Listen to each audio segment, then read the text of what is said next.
Alright, so today we're gonna rekey this RV lock so you don't have a big dangly do of keys but just one key like a normal person. So most RVs or camper trailers or whatever, if you have more than one slam hatch, there's usually more than one key code. We're gonna make it all to one code. I'm gonna show you how to do typical Global Link lock. It's not that hard. You take the assembly off the door, right? So you take the base plate off, that comes off. You're going to be left with this side that pops off, and what we want to do is you're going to order your cam locks. From the website they show on the lock. In this case, I have my key code here, and I got a bunch of cam locks. Not cam locks, but the cylinders. Anyway, they're wafer locks, and not the most secure type of lock, but hey, keeps honest people honest. So what we got to do is take this plate off. This is going to do our deadbolt.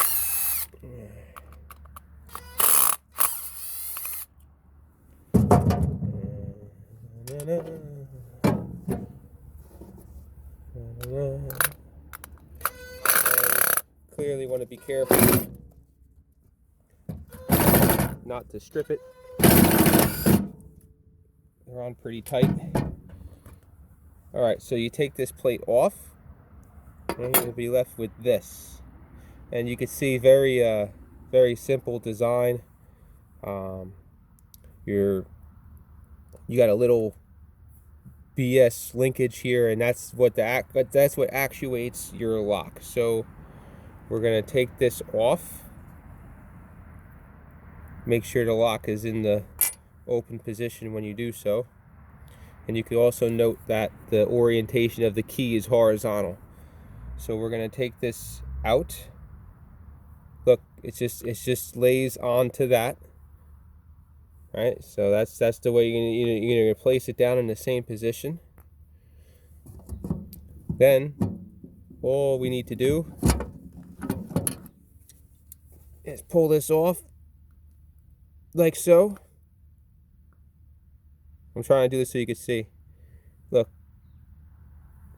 there's a little detent in the bottom of the lock, and that's on every Global Link lock, and that sets on here, and that's what makes the whole situation work. That little piece of crap die cast piece of material.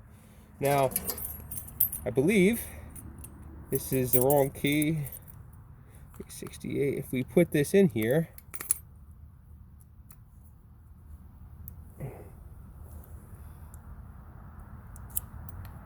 no, it won't come out. So unless it's this one, let me see if this one works.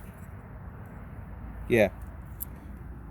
So if you take the yellow key that you can get online, I'm not going to tell you where to get it. You could use your imagination, but that releases the back wafer that holds this whole thing together.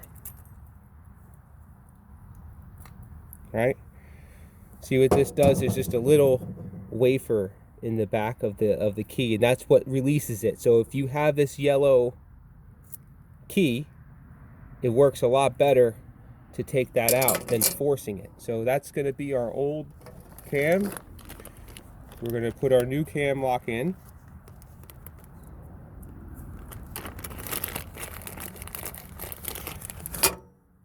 Like so.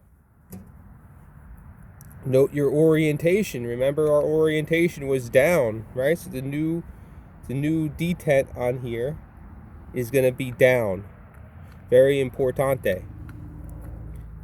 And sometimes you can slide it in, sometimes you can't. I'm not going to force this thing. If you're forcing it, you're doing something wrong. So we're going to put this back in here. That's going to be our line. Going to ever so gently push that in. Hold it in with your index finger and watch this work. Watch, see? And that's it. That's our new key. We're going to put this situation back on like so, like we found it. Everything's oriented correctly. We're going to put this like so. Keys in the horizontal position. We're going to put our actuator on here.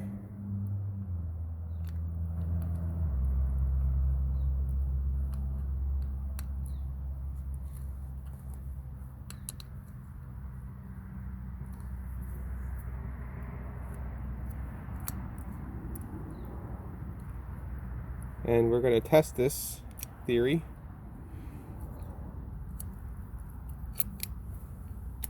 That's going to go back on like this. So it should look something like that, right? Now, quickly, the difference now, if you notice with the hasp, you can't get into this, so you definitely need this yellow key.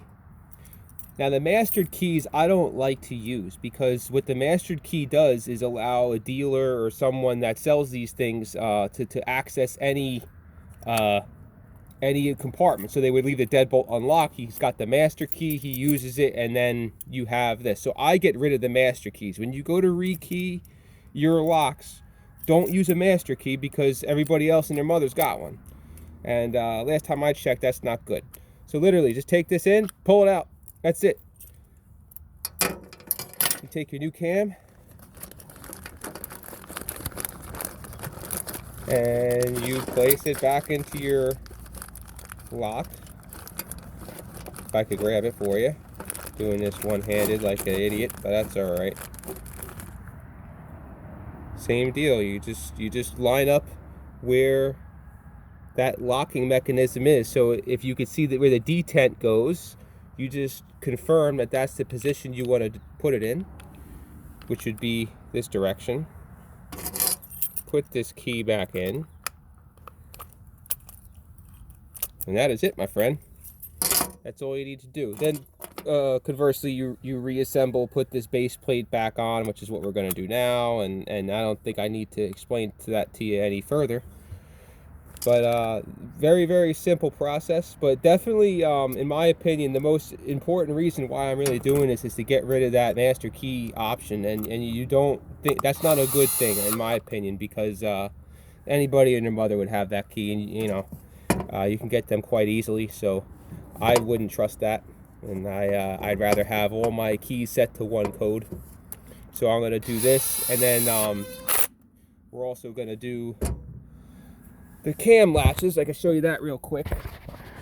So we're going to replace these as well. So this is kind of simple, Simon, but on a cheaper door, these are 7/8 cams. If you could see that, so you're measuring from the edge of the cam, and then you that'll stop them, right? But at any rate, if you put, I'm going to put keys on both sets. If you do these slam latches, you can just literally just stick this in and change the lock, and you're done. So these are nicer to have. You can convert these over. It's a pain in the neck, but you could do it if you got time on your hands. So I hope that helps you, and I hope you learned something. All right, have a good one, guys.